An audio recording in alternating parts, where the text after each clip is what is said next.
jogging for 30 seconds, sprinting for 20, 3 times that whole set. And then we are going to be working with our foam roller. We're going to be doing some work on our extensions and kicks. So if you have a foam roller, break it out. Let's get started. Here we go. And jog.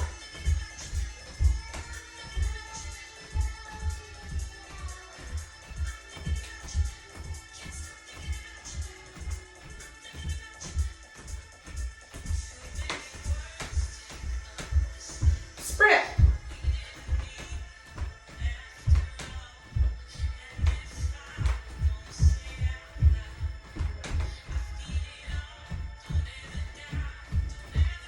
And jog.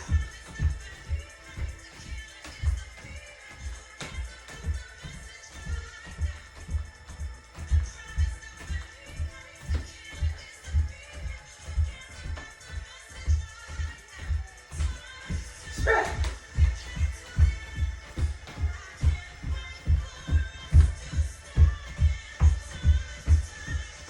And jog.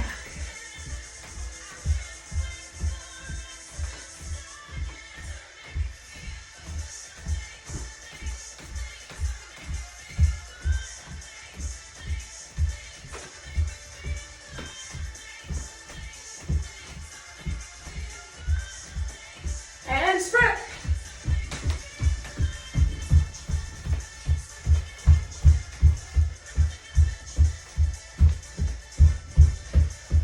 Woo!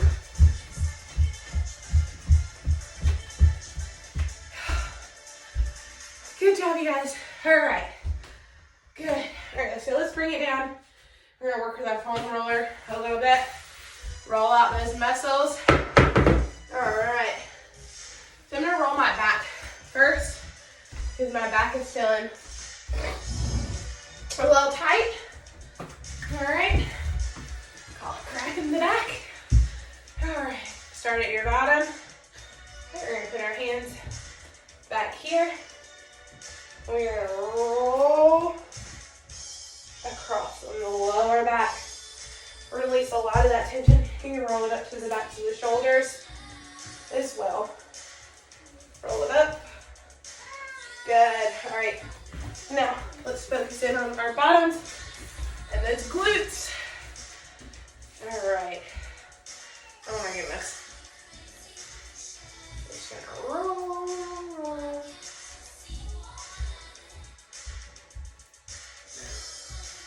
So, how's it going in quarantine?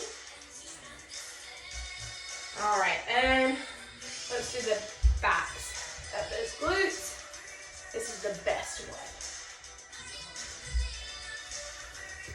I don't know what I got on my pants or if the girls got it on.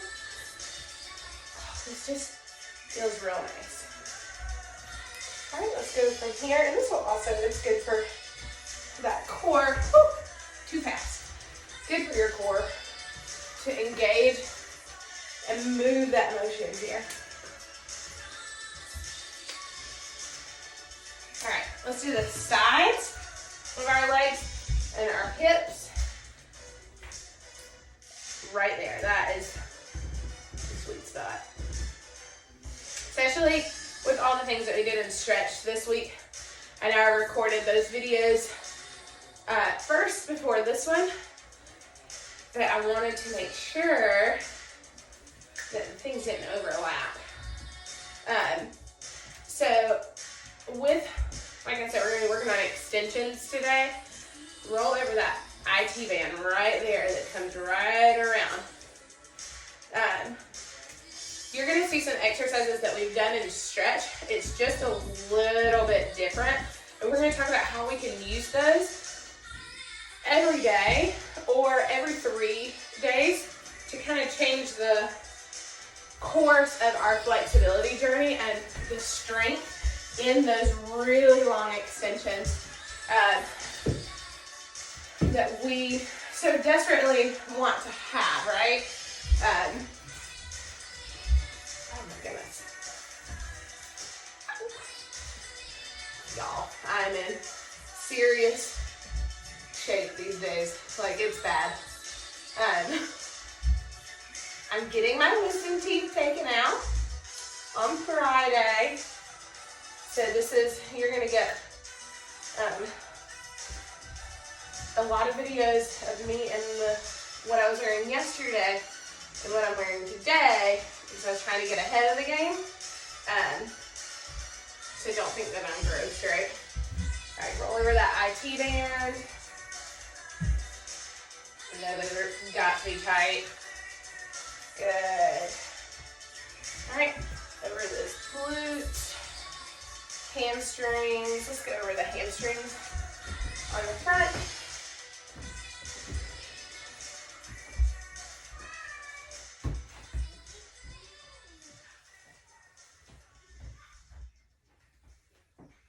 Good job, you guys.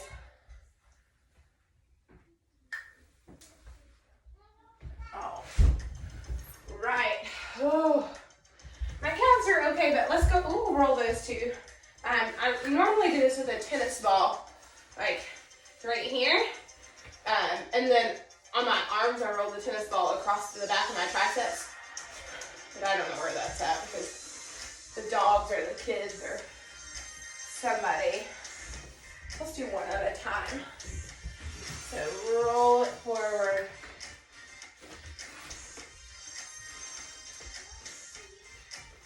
Just trying to get that muscle right there. Good. Other side. Get through the back of the knee. This is also a good little area to stretch. Just trying to get prepared for these jumps, leaps, and turns because, you know, the thing about being at home is a lot of times we don't take the time to warm our bodies. So be sure that we're warming up every class, that you're taking the time. I know that sometimes I speed it up, and I just make sure you're taking the time to pause and really work on your muscles, and be sure that you're warm and you're getting all the kinks worked out, because when we're dancing every day like this, especially from home, like we're not getting the opportunity to get warmed up like we do at the studio. I mean, that's just the gist of it. Especially, you know, a good way to get warmed up is running through your dances without the big jumps, just doing a run through a choreography without doing big jumps, but definitely training on those turns and things like that. It's a good way to warm up. That's why we always do it full out the first time. Typically, I already have you by the time you're feet too. Typically, I already have you when you're warmed up, but I don't know what your schedules are like right now. If you're like me, they're really crazy. Okay, so let's go ahead and get started. We are going to use a chair. I told Mark yesterday that I really need him to make me a ballet bar. Okay, so, all right. I'm gonna go from the front so you can see me a lot better. We're gonna start in first position. All right.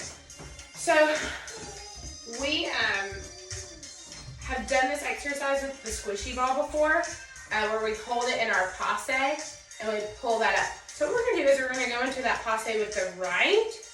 All right, and then we're gonna lift. Okay.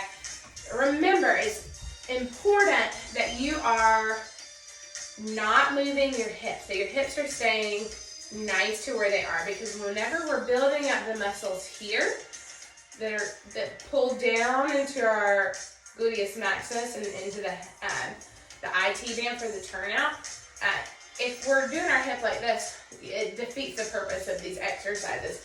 So you want to make sure that your flashlights, right, are pointing forward all the time. And it is hard, but that's why this exercise is so fulfilling. All right, so what we're going to do is we're going to come into passe, and we are going to pull that knee up, up, and back to retro. There you go, and up, back to retro. Okay, we're going to do this 10 times.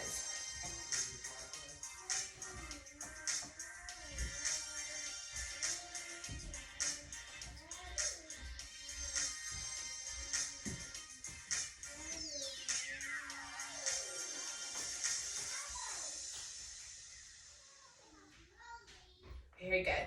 Okay, so this exercise, you're going to repeat that on the other side. Now, I'm pulling out my notes just so I can double check.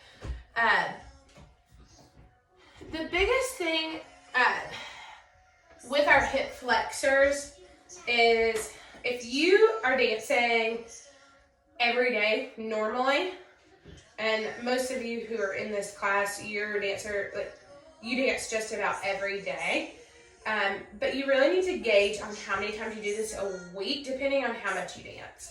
I would say that if you're looking to extend your flexibility and your strength within a month or 2 months, you need to do this every single day, okay? If you're going to, that's just how it works. If you're going to do this maybe 3 times a week, you're probably not going to see the results that you want to see in that full, whole extension for 3 to 6 months. Okay, so this is where not only is your stretch journal going to be important, but for jumps, leaps, and turns, having that strength to make those jumps, tilts, leaps effortless by strengthening our hip flexors, right? So everything, works for the other. It's not all, this is stretch, this is conditioning, this is jumps, leaps, and turns. So this is for everything, right? Okay, so another way that you can do this is an extended hip flexor. It's the option, right? So this is the first option. And the second option is to lift the knee and extend to an attitude, right? So when we do this, we're targeting new muscles that are going to help strengthen our extension. So when we come up here, yes, and we lift out here. Good. Now, for these 2 exercises, I would exchange either or. Do one or the other each day. Because if you're going to do both of them that many times, if you do it 10 times each, you're probably going to over exhaust that muscle, right? So I would pick one option. But we will all go to the third option. All right, so pick one of those and do it 10 times on both sides. All right, so we're gonna stand on our supporting leg, nice and even with our hip and aligned. I don't know if this is gonna work because this chair might fall off because my big old leg. But if you grab a chair that's about the same height as the bar, maybe a little higher, probably about right here would be more beneficial. But what we're gonna do is we're gonna take that leg.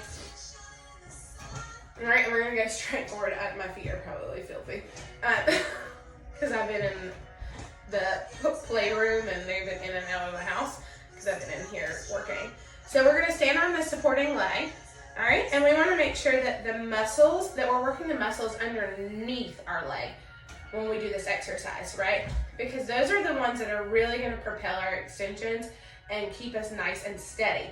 It's the same ones that are in our supporting leg that are going straight through. Remember we talk about when we roll to the outside of our foot or to the front of our foot, to the side of our foot, what happens is we're triggering muscles that aren't made for that kind of movement, and it creates bad muscle memory and also injury. It can promote injury. So we want to make sure that we're nice and even. This chair is real flimsy. You might want to get a more sturdy chair.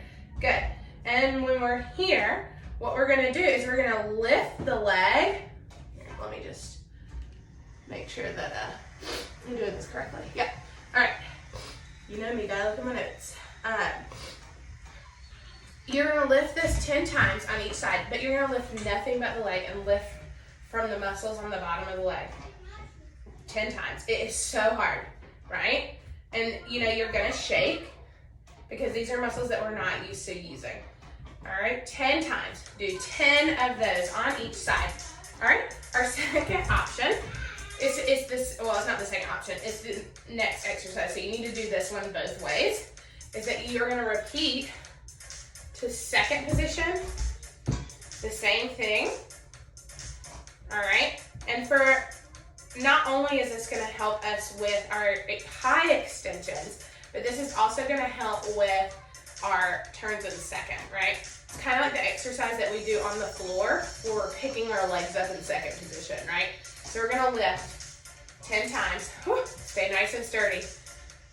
I believe in you and finding the best way to do this. So we've got to get smart and we've got to get crafty, guys, and do the best you can. So we're gonna do 10 of those on each side. You should be feeling this now. Your muscles should feel like jelly. Because mine do, and I didn't even do it that many times. You're in better shape than me though. All right, cool. So let's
okay, guys, today we are going to be working with,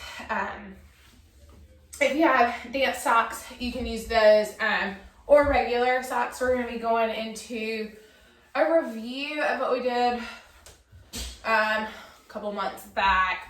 I'm just trying to, I know that we do these just regularly, so just trying to go through my lesson plan from the beginning of the season to make sure that we are reviewing and still utilizing these really great techniques.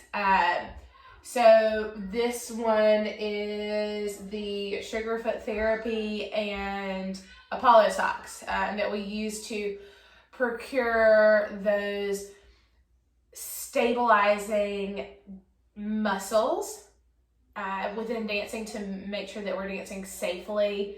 And we are also really building that core strength.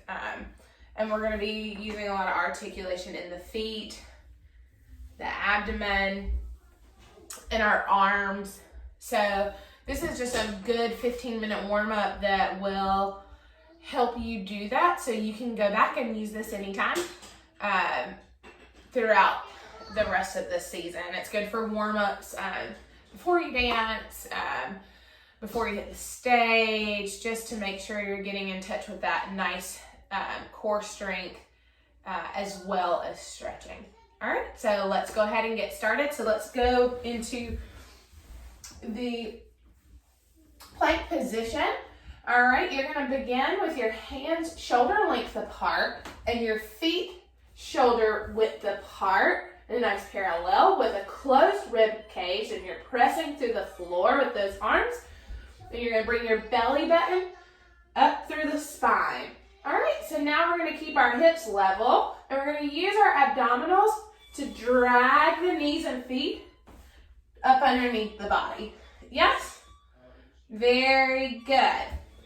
All right, from here, we're gonna extend our left leg all the way back.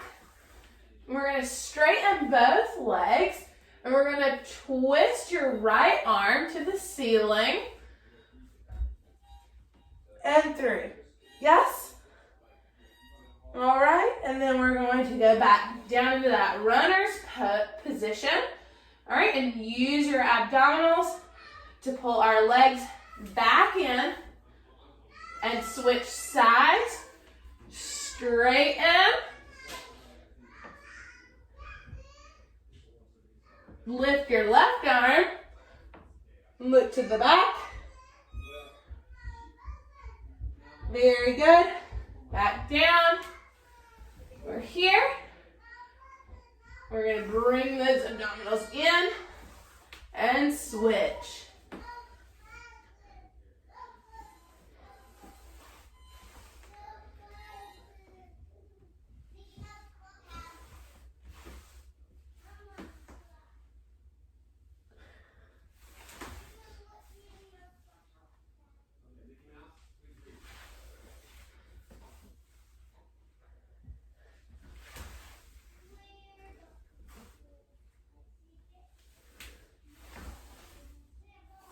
And then back to center. Good. All right.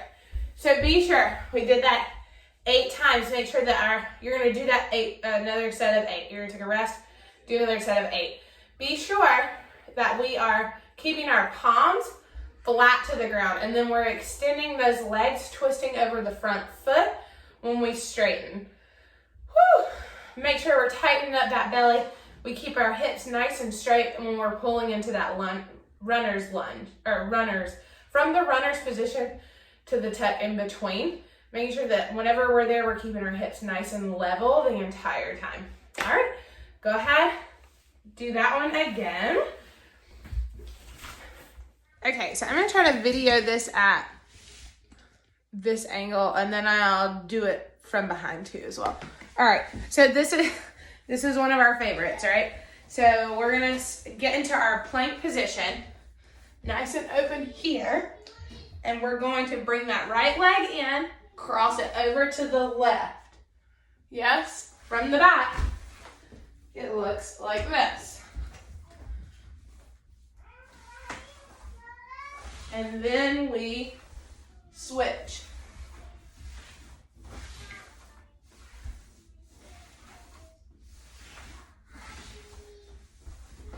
All right, so we're gonna do that 8 times, yes? All right, I'm gonna do it from the side here, so this way you have another angle at it. So, 8 times, that's 4 on each side. Here we go. Stretch together. Keeping those hips nice and tucked in and not tilting, nice and level.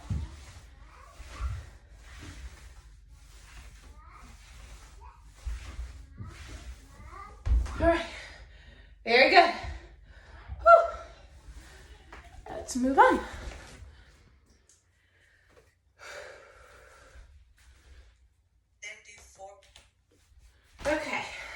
we're gonna go into the stretch portion to really work on stretching out the hips since we did a lot of work on those hips. So what we're gonna do is come from parallel. We're gonna cross over and plie and stretch. Plie and stretch. Plie and stretch. Plie. Stretch. Here, we're doing this 8 times. Good, really sit, push that bottom back. Last one, and back, and back. Very good. All right, now we're gonna go out into a second position.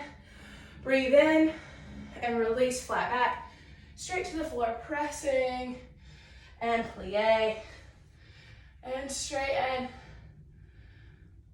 plie, and straighten, plie, straighten, plie, and straighten. We're gonna go in that plie, we're gonna stay there, we're gonna lift that leg out and do our other Spider-Man reaches with both arms down and transition to the right and to the left and to the right and to the left. Good. We're gonna find that second position, walk it into parallel. Good, and stretch and down. Bring those legs in all the way and down. Let that head fall. Whew. And then reach up. Get a good stretch right here. Grab the backs of the ankles. Press your head to your knee, to your shins. And then roll it up. Holy Lord. You ready for a blooper reel? Coming at you.